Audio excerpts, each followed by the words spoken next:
Hello guys, I welcome you back again to my channel. This is Amira here. Since we are still in Cape Coast, we decided to tour the Cape Coast Castle. But before we do so, please subscribe, comment and like my videos to see more content. Come with me, let's go.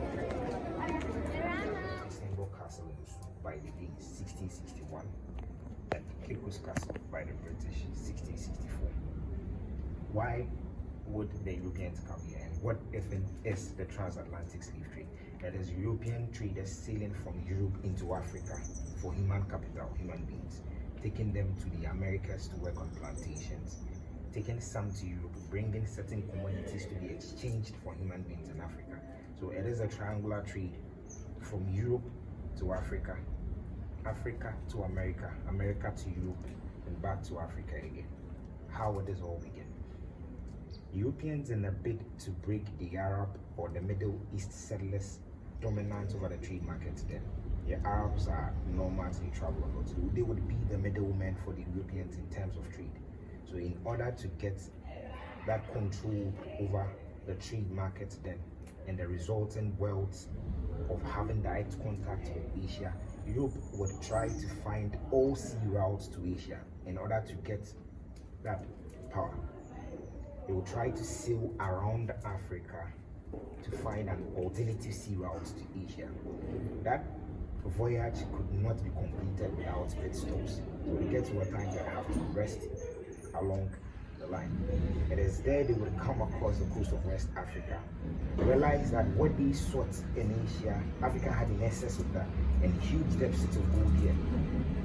They would set up fortified trade posts along the shores of West Africa to start to trade. Along the line, Christopher Columbus would claim to have discovered the New World. There they would have plantations there using the natives, they call them the Red Indies, to cultivate this plantation. But because of imported pathogens, they would start to die. A Catholic priest by the name Bartholomew de las Casas would suggest to them, why don't we come in for these Africans? They are strong naturally, their bodies could withstand these weather conditions, they are farmers by nature.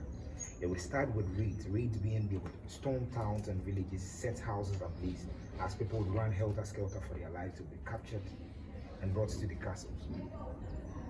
Some would do hunting, kidnapping and all that, but it would get to a time the ever-growing demand there would necessitate they having to befriend certain Africans to be doing the hunting, the raiding, and bringing them in.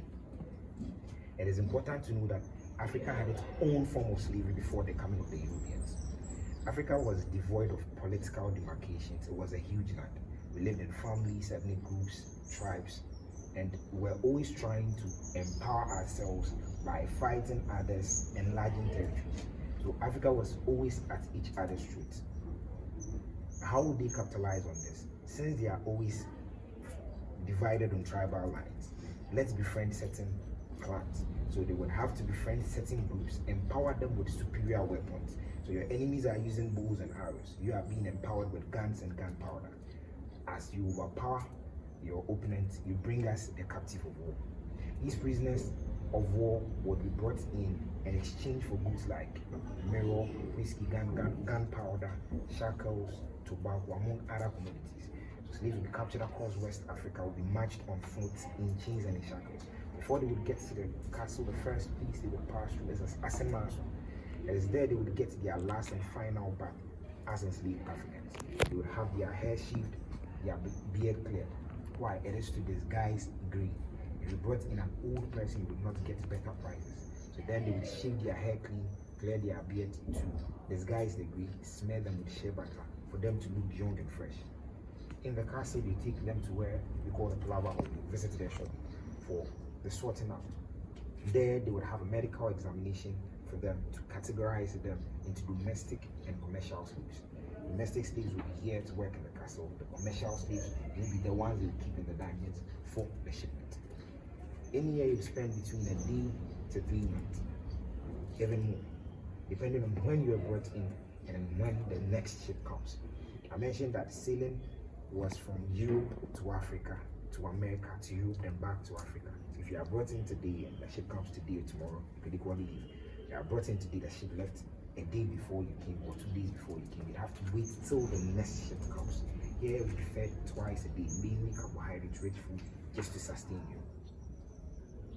At this point, I'll pause, welcome questions.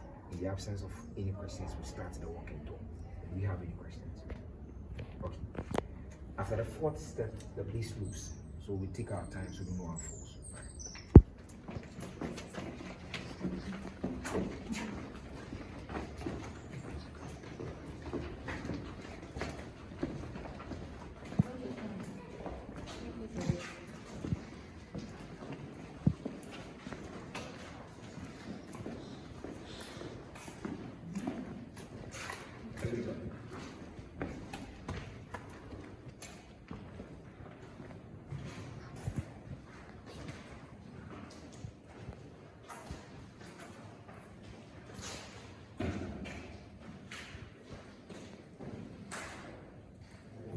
From the University of Ghana. And it is then realized the initial floors of the new dungeon were made of bricks. Coming here earlier, this is what we see. This pitch black something. And this is exactly what we're working on from the second to the fifth chambers. This is solidified or compacted human waste. After tests done, we realized that sweat, tears, feces, vomit, among other things, human beings excrete from their system. Together with food particles and dust be left in here. Left this portion unexcavated, as well as the top of this very chamber is a church, Society for the Propagation of the Gospel, the Church of England or the Anglican Church today. Right on top of this chamber, this is a spiral. It sits right in front of the church.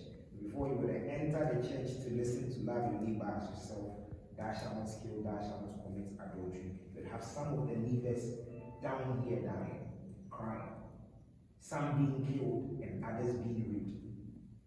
It would interest you to know that for close to 50 years, there was a black man, an African, ministering to an all-white congregation in the church, meaning there was an African preaching to the Europeans for 50 years as fellow Africans were down here dying. According to some historians, they believe before they would enter to pray, hearing the screams and the cries, they would assume some were hungry. So then, they would go back bringing leftovers of breadcrumbs, dropping them in. That is at least a little what they would do before going to pray. They realized this end is heat, meaning most of them, because of what they were getting from this end, would want to eat on the side. Right. Let's see, they were branded. The branding would have a hot metal, a metal with the name or the logo of the company purchasing the slaves beneath it. They would heat it red hot in fire, straight into palm oil and the chest of men. Women would have theirs on their shoulders or their backs. Some would have portions of their ears cut off for easier identification. So then, here was left right for what they call the sorting out of the slaves. This is where they would pair or bind those slaves belonging to this particular set together. So then they had to leave this side right for the sorting out. This end to that end was an entrance to an underground tunnel that led to the door of no return. It was sealed in the year 1834 to mark the end of the slave trade here in the castle. The trade was supposed to be ended in the year 1807, but then after that it would have to go on till 1834. So Captain George McLean would supervise the closure of this tunnel to mark the end of the trade here in the castle. This end, we see reeds. These reeds are brought in by tourists like yourselves to pay their respect to those who died in here. Though their bodies were thrown into the sea, we believe their souls remain here in the castle. To my left, we see a room open. This side was left as such, so that before the trip, if you're considered too sick, we wait for the next shipment.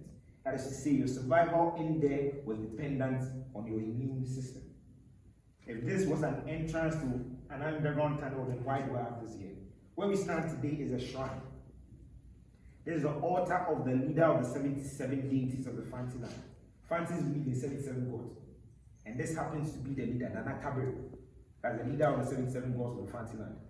Before this land was given to the Europeans, where we stand today used to be a resting place of a huge stone. As the tour progresses, you see portions of the stone, meaning the castle sits on a huge rock and not land. That rock was believed to be the god, the leader of the gods of the Fantiman. But then when the chiefs were given this side to the Europeans, those who worship that god would carve 2 portions of the rock, taking it into their township to continue their worship. So they relocated their god. As the trade ended, the castle came back or was given back to Ghanaians. They saw it wise to return their god to its initial spot. So up to date, there's a functioning shrine. Before the Kipus festival, sacrifices are offered to him.